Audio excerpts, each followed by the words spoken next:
Oi, e aí, tudo bem? Você sabia que você é meu pomponzinho cremoso astral com um bico de pássaro e pato no canto? Matheus, quer saber o segredo? Quer saber qual é? Sim. O segredo é o seguinte, cara. Na colina do Morro Uivante, das 7 luas, tá tudo revelado, cara. Tudo permitido entre nós. É isso. Não tem nem canudo. Sabe por que não tem canudo, Matheus? Porque mãe é isso. Mãe, pai, todos nós. Tudo revelado. Tudo entre nós, cara. Isa. Não sabem quem é a Isa? Isa é editora.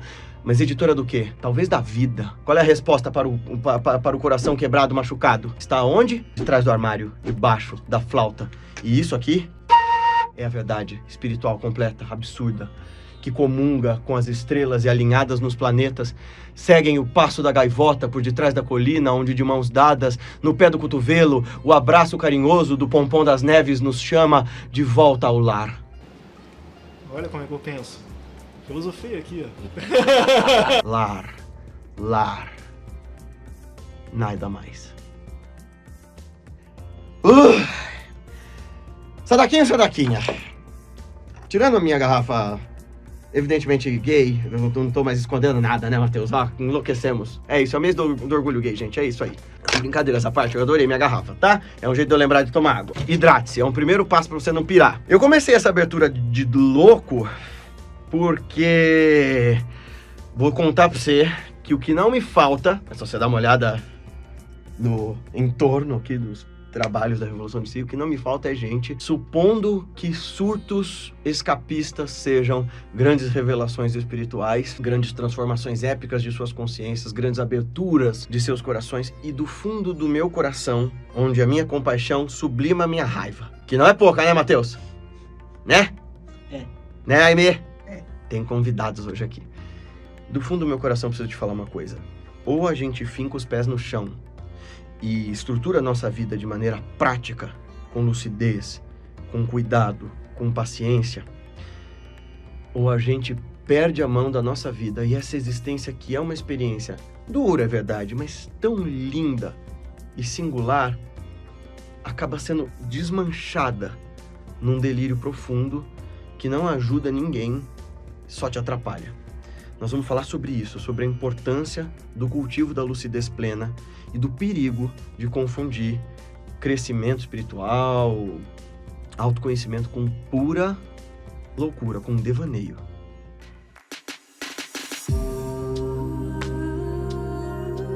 Se você está chegando aqui agora pela primeira vez, seja bem-vindo, bem-vinda. E para a gente abrir esse nosso circo de horrores, quero te dizer que bom senso para nosso desespero é uma coisa que ou você tem, ou, se você não tem um mestre, você nunca vai saber que você não tem. Olha que frase desesperadora. Bom senso é uma coisa que ou você tem ou você nunca vai saber que não tem, porque todo mundo acha que o seu senso é bom, mesmo que ele não seja. Deixa seus comentários aqui embaixo pra gente formular essa discussão. Me perdoem a voz anasalada, tô gripado e talvez eu esteja mais acelerado do que de costume, porque estamos trabalhando na base do Naldecon Dia. Naldecon paga nós. Se bem que você vai ver o efeito do Naldecon Dia, você vai falar assim, Deus me livre, quem que vai querer tomar esse negócio? Mas ele dá o pique pra você trabalhar aí. A que preço, né, Matheus? A que preço. Quem tá em volta de mim hoje tá vendo. Gente, ao longo desses muitos anos que eu tenho de jornada espiritual, você não sabe do que eu tô falando, né? Faz de conta que eu queira fazer alguma propaganda sobre isso, mas... então, você não sabe o que eu tô falando? Faz um tempo que eu tô nesse negócio de caminhada espiritual, ó. A respeito de mediunidade, de pessoas que têm um dom especial. E o Guilherme, que está aqui do meu lado, um menino de 13 anos, foi um dos nossos entrevistados na matéria. Então, né? Tô nesse negócio há bastante tempo. E eu já vi inúmeras formas de surto, minhas talvez também, inúmeras formas de escapismo, de projeção, de transferência, todas esses diagnósticos que o Freud vai dar para os nossos sintomas esquisos, essas tentativas desesperadas da nossa mente de se curar dos seus traumas, a gente já viu isso de diversas formas, em todas as cores, formas e sabores. E eu vou dizer aqui para você o seguinte, tá aí uma das razões de eu ter ficado cético, quase ateu durante vários momentos da minha vida. Eu fiquei agnóstico durante muitos momentos, até o meu mestre me realinhar, assim. E às vezes eu acho que o ateísmo convicto, bem organizado e sincero, por exemplo, como o do Daniel Gontijo, como um psicólogo, ele tá lá ajudando um monte de gente no consultório dele e tal, tem mais valor do que essa tentativa desesperada de convencer as pessoas de uma parada extraordinária que você sequer entende, que você sequer percebe e que você, no fundo, sequer acredita. Você só precisa que outras pessoas acreditem junto com você porque você não tá tão certo disso quanto você gostaria de estar. Por que eu tô falando isso tudo? Porque não são poucas as pessoas que vêm até mim achar que tiveram a grande revelação espiritual de suas vidas e que a partir de agora elas são mestres e que entendem tudo e que estão em contato com uma grande e sublime verdade. E para todas essas pessoas eu devo dizer que as grandes transformações espirituais não são dadas de forma pirotécnica e que caminho espiritual não é um processo instantâneo como um miojo, que você começa a cozinhar aí na tua prática e pã, nossa, agora eu sei tudo. Eu tô falando isso porque ou você organiza a sua vida e estrutura seu dia a dia para que a sua vida mesma tenha sentido e lógica no meio da sua prática espiritual, ou a sua prática espiritual se torna mero escapismo. Se você pega, por exemplo, a autobiografia de um yogi, a primeira coisa que Shri Yukteswar manda o Yogananda fazer quando ele volta do Samadhi a primeira vez, uma experiência de consciência cósmica, eu já li aqui no canal esse trecho, tá aqui nesse vídeo aqui, é dizer, vamos varrer o chão e depois vamos caminhar na beira do Ganges. O que ele quer dizer com isso é, finca teu pé na terra, meu filho. Tá bem, você teve a experiência em bem-aventurança, olha que maravilha, mas agora vamos se organizar. Uma outra resposta que eu poderia ter dado para aquele amigo que mandou aquela interessantíssima pergunta sobre hipnose e Samadhi é, independente do Samadhi ser produto de sadhana ou de autossugestão, ele não é o fim da história. O Samadhi é a abertura da consciência para um outro estado de prístina lucidez, esse é o primeiro ponto, né, de luminosa percepção racional, de uma percepção consistente para além do ordinário, e que é a porta de entrada para você explorar sua consciência mais profunda. O Samadhi não é o fim da história, não é a iluminação, o Samadhi é o começo da história. É onde você começa a penetrar camadas mais sofisticadas e sutis da consciência para começar a desabrochar esse eu real, fazer ele vir à tona. E, gente, sério, se você tá tendo um chilique espiritual contido no tempo e você tá desesperado para contar para Deus e o mundo, primeiro se pergunte, o que essa experiência tá me transformando em níveis de como é que ela tá transformando minha percepção da realidade? Ela tá moldando o meu pensamento de uma outra forma, ou seja, ela tá me fazendo pensar de formas que eu nunca havia pensado antes, sob ângulos completamente novos. Essa experiência está aumentando os meus valores, a minha compaixão, a minha paciência, a minha vontade de me doar à vida, ao outro, à essência do viver per si. Ou está sendo só um processo em que eu quero emoldurar na minha paredezinha de memórias, como, olha como eu vivi coisas incríveis. De novo, eu coloco aqui que eu sou só um sadhaka, num sincero esforço de cumprir os desígnios de um verdadeiro yogi, de um Mahayogi. E mesmo eu, sendo o que eu sou, pequeno, tem várias experiências que eu passo, e eu comento com as minhas pessoas mais íntimas e queridas, e eu esqueço. Anos depois eles vêm me lembrar. Já teve coisa que o Matheus veio me lembrar que aconteceu, já teve coisa que, né, a minha que tá aqui dentro, a Paty, nossa, você lembra que eu não lembrava. Não é porque eu não tenha dado importância naquele dia para aquela experiência, ou porque as experiências, né, transcendentais sejam múltiplas na minha vida, mas é porque eu sinceramente fui me treinando para não me apegar a elas. Ou é porque se é só um fenômeno, se é só pirotecnia espiritual, então pode ser produção da sua mente. E ainda que seja uma grande e sublime experiência, se você ficar atado a ela, ai meu Deus, aquele dia rolou aquela parada, você está poluindo essa experiência, deixando ela vazia, morta. Então assim, organiza a sua vida prática. Todos os meus mestres sempre falaram isso. Organiza teu emprego, tua faculdade. O que foi a primeira coisa que o Guruji mandou você fazer quando você entrou na Sangha? Faculdade. Para desespero e horror do Matheus, né? Vai fazer faculdade, vai organizar teu trabalho, vai fazer tua vida. E ele achava que o mestre ia mandar, sei lá, raspa tua cabeça e agora vá pro monastério, pequeno Swamizinho. Nada disso. Finca teus pés no chão. A linhagem desse cara aqui, ó, a linhagem dele é de grihastias, né? De chefes e chefas de família, isto é, de gente que tá no mundo. Que trabalha, que vive, que sorri, que assiste filme, que, sei lá, de vez em quando, se você ainda bebe, toma cerveja ou toma chá com os amigos, sei lá, vai no churrasco vegano, se for seu caso, mas que vive a vida real. E não vive essa vida real de uma forma desconectada, do tipo, eu tô aqui vivendo a vida real, mas se eu tô lá no churrasco com os amigos, eu fico assim... Nem, mesmo que eu esteja interagindo com os amigos, internamente dizendo assim, eles não sabem, mas eu estou sentindo aqui, ó, as vibrações reptilianas do povo da galáxia de Alpha Centauri chupando o nosso fluido magnético cósmico. Quem pegou a referência aí do fluido magnético é das antigas. Hein? É só que os seus fluidos magnéticos estão mais aflorados. Para com isso. Finca os pés no chão. Olha só o que o Abu Madian tem para dizer sobre isso para nós. Ele e o Sheikh, não sei falar, o Said Ahmad Al-Alawi. Espero que eu tenha dito certo. É uma das lições espirituais poderosíssimas desse livro monumental, que a Aimee trouxe da Espanha para nós, e que o Rogério lá da Teosófica tinha falado que era um dos grandes livros sufis que ele leu, e assim... De fato, essa é uma obra magnífica. Põe aqui a capa, porque o pessoal fica me reclamando, Matheus. Você fala o nome do livro muito rápido, com coisa que você não pode voltar. Aí, ó, a falta de lucidez. Pega teu dedinho ou teu mouse, ó, zup, no cursor aí, ó. Ó, que difícil. Dá pra você fazer quantas vezes você quiser, nem paga nada. Não é TV aberta dos anos 80 que ou se assiste a nota ou nunca mais você vai ver. Inclusive, aqui eu, como professor, fico indignado quando vocês ficam exigindo o nome de livro aqui nos comentários. Você pega teu cursor e anota o nome do livro, ô preguiça. Tem agora que deixar o link do livro para as pessoas, Matheus. Pode uma coisa dessa? Falando aqui de lucidez e de esforço no caminho, o cara quer que o quê? Quer que eu leia para você também? É o que eu vou fazer agora, eu vou ler para você. Inferno! Inferno! Inferno! Então...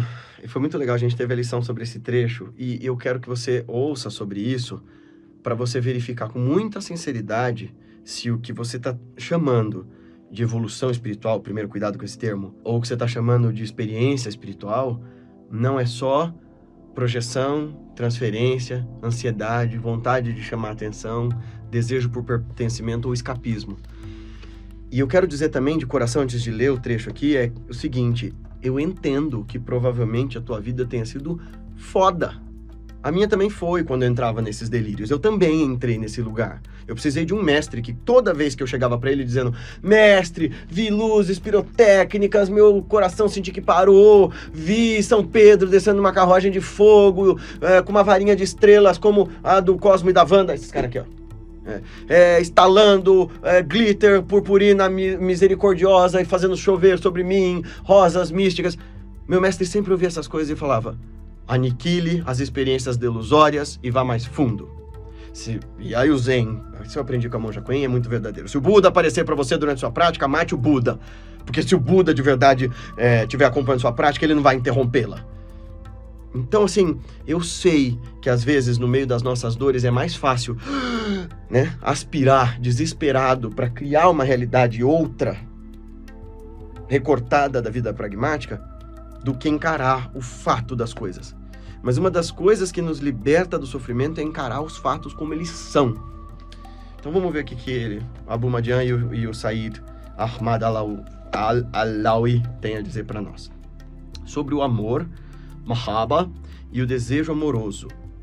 Não sei falar ishtiaq, acho que é isso, ishtiaq, sei lá. Quem carece de estados interiores e obras não é apto para sentar-se no tapiz. Aimee, o que é tapiz? Tapete, obrigado. É bom ter uma falante de espanhol aqui agora. No tapete da realidade divina. Olha isso. Aqueles que querem estados interiores, o show pirotécnico espiritual, o chilique, a experiência cósmica, uau! Ou as obras, né? os frutos das ações, o prestígio, a edificação de fortuna, de fama e tudo mais, não está pronto para o caminho espiritual. Se você quer escapismo, ou se você quer só viver no mundo, você não entendeu nada. Se você quer tratar a sua relação com Deus como uma parada peticionária, como esse caso dessas igrejas caça-níqueis, ou se você quer tratar como essa coisa meio New Age, de eu vivo numa outra realidade, cara, então você não entendeu nada sobre o caminho espiritual. Quem carece de ambas características é porque está vazio, interior e exteriormente. É isso que o Sheik está dizendo. Quem precisa de coisas fora ou de pirotecnia dentro e cada vez usar uma substância diferente ou ir mais fundo nesses processos de visões espirituais, está vazio por dentro e não é apto a sentar-se no tapete da realidade divina. Quer dizer, né? Não está qualificado para estar na presença do amado, né? Na presença dessa divina consciência, dessa suprema realidade, e contemplar seu rosto. E mostra que não é apropriado para a educação espiritual. Ou seja, a pessoa que trata o caminho espiritual de forma peticionária, carreirista, ou como essa coisa de acumular experiências espirituais, da mesma forma que você quer acumular bens, não está apto para a educação espiritual. Ela vai transformar a espiritualidade numa coisa que a espiritualidade não é. Ela vai delirar, ela vai derivar, ela vai perverter o ensinamento. Ela vai pegar a Bíblia, por exemplo, e usar aquilo para ganhar dinheiro, para instilar o ódio, para insuflar o delírio. Que é uma premissa muito legal daquele filme que eu acho meio cansativo, mas né, dizem que o livro, ou que o quadrinho, sei lá, o livro de Eli, lá do Denzel Washington, a premissa é essa, né, que a Bíblia é um livro poderoso o suficiente a ponto de que se ele caísse nas mãos erradas no mundo pós-apocalíptico, com aquele livro você conseguiria organizar, comandar e direcionar as massas para qualquer fim. E é fato, né? Uma revelação religiosa, seja ela qual for, é capaz de movimentar as paixões mais bonitas e as mais terríveis das pessoas. Se o buscador carece dessas características, não será parte daqueles que se aproximam de Deus, do divino. Nem digno de formar parte daqueles que caminham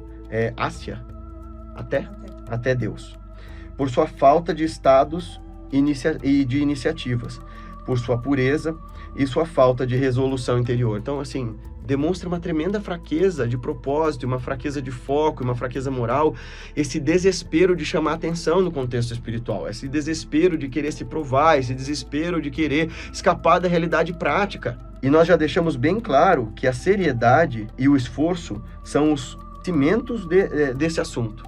Cimentos é cimento mesmo, né? É a argamassa desse assunto. Olha só, a seriedade e o esforço. Cara, continua trabalhando.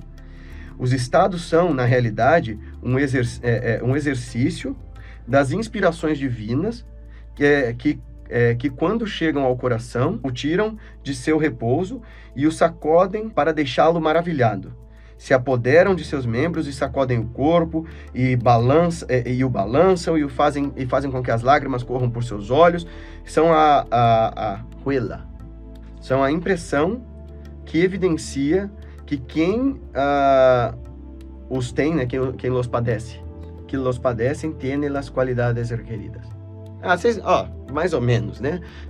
O que ele está dizendo com esse trecho? É o seguinte: tá bem, não é para você ficar buscando experiências espirituais, mas quando estas ocorrem de maneira silenciosa, íntima, quietinha, profunda, as verdadeiras transformações, quando houver estados de enlevo, de sublimação, de visões, eles são sinais. Sinais, olha o que ele diz, são exército. É exercício, né? São um exercício das inspirações divinas, quando elas chegam no coração. Quer dizer, é um sinal. Os tântricos vão falar a mesma coisa, que os CIDs são nada mais do que sinais, indicações de que você está no caminho. Continua trabalhando que está funcionando. Agora eu fui super paulista, né, meu?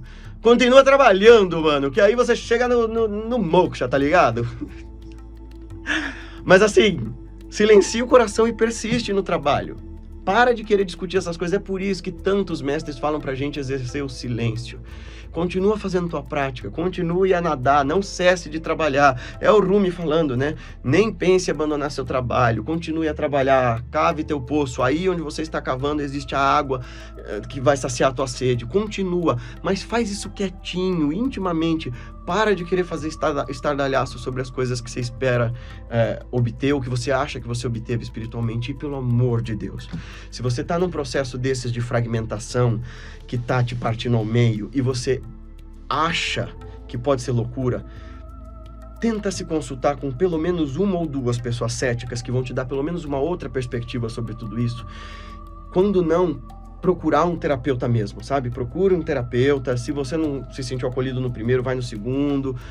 Às vezes, a gente, no meio das nossas crises, pensa ser algo extraordinário, que na verdade é só nossos traumas borbulhando, nossas angústias, nossas faltas, nossas ausências. Então, procura ajuda, conversa com as pessoas mais próximas a você. É claro que você vai dizer para mim que os grandes mestres sempre foram confundidos como loucos, mas, então, entre nós e os grandes mestres,